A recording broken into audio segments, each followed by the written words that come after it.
Gold வந்து ஒரு பெரிய மார்க்கெட்டோ, ஸ்டாக் மார்க்கெட் எப்படி ஒரு பெரிய மார்க்கெட்டோ, அது மாதிரி ஒரு காலகட்டத்தில் இந்த ஸ்டாக் யார்ட்ஸ், அதாவது கேட்டல்னு சொல்றோம்ல, மாடு, மாட்டினுடைய இறைச்சி அல்லது ஆடு, குதிரைகள், இது வந்து ஒரு பெரிய மார்க்கெட். அதனாலதான் இதை பாத்தீங்கன்னா வால் ஸ்ட்ரீட்டுக்கு இணையாக சொல்றாங்க இந்த ஃபோர்ட் வர்த்ங்கிற இந்த டவுன்.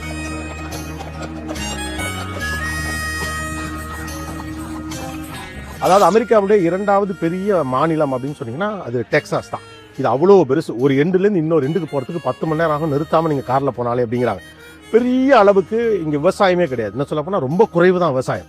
இங்கு விளைச்சல் நிலங்கள் ரொம்ப கம்மி, ஆனால் மேய்ச்சல் நிலங்கள் ரொம்ப அதிகம். அப்போ இந்த மாடுகளுக்கு மேய்கிறதுக்கு போய் சாப்பிட்றதுக்கு சூப்பரான ஆப்பர்ச்சுனிட்டி. அப்போ இங்கே என்னடா பண்ணலாம், இந்த இடத்த வச்சு என்ன செய்ய முடியும், ஆகா இப்படி ஒரு இடத்துல இருக்கமே பாலைவனா, இங்கே விளைச்சல் வழியில் அப்படிலாம் யோசிக்காம இறக்குற மாட்டெல்லாம் கொண்டாந்துன்னு கேட்டில் ஃபீல்டாக அதை மாற்றினாங்க. அந்த ரான்ச்சஸாக உருவாக்குனாங்க. பண்ணைகள்னு சொல்லுவாங்களே, பண்ணைகள்லாம் இங்கே எப்படி 5000 ஏக்கர் 10,000 ஏக்கர் பண்ணைகள் அப்படியே மாடுமையும் ஒரு பெரிய எம்பையரா, ஒரு பெரிய ஸ்ட்ரக்சரா, ஒரு மல்டி பில்லியன் கம்பெனியா ஒரு இண்டஸ்ட்ரியை மாற்றுறது எப்படின்னு இவங்ககிட்ட தான் கற்றுக்கணும். இல்லைன்னா நம்ம ஊரில் பாருங்களேன், மாடு மேய்க்கிறாங்க. சாதாரணமாக சொல்லிட்டு போகிறோம், உலகின் 2வது பெரிய பால்வள நாடு நான் குறை சொல்லலை, ஆனால் அப்போ நம்ம இன்னமும் கூட அதை எங்கேயோ கொண்டு போய் சேர்க்கலாம். இந்த கேட்டில் இண்டஸ்ட்ரியை வேர்ல்டோட பெரிய மார்க்கெட்டாக மாற்றினதுங்கிறதுக்கு பின்னால் பிரெயின்ஸ் இருக்குல்ல, அவங்க பில்ட் பண்ண அந்த ஆர்கிடெக்சர் ஐடியா இருக்கு. ஆர்கிடெக்சர் நாட் ஜஸ்ட் கட்டிட அமைப்புகளை சொல்ல, ஒரு பிசினஸ் எப்படி ஆர்கிடெக்ட் பண்ணணும் அப்படிங்கிறது இருக்குல்ல, that's more important. The big brains have to work on how to run the engine, not to இந்த சக்கரத்தை சுற்றுற வேலையை பார்த்துட்டு இருக்க கூடாதுமாங்களே.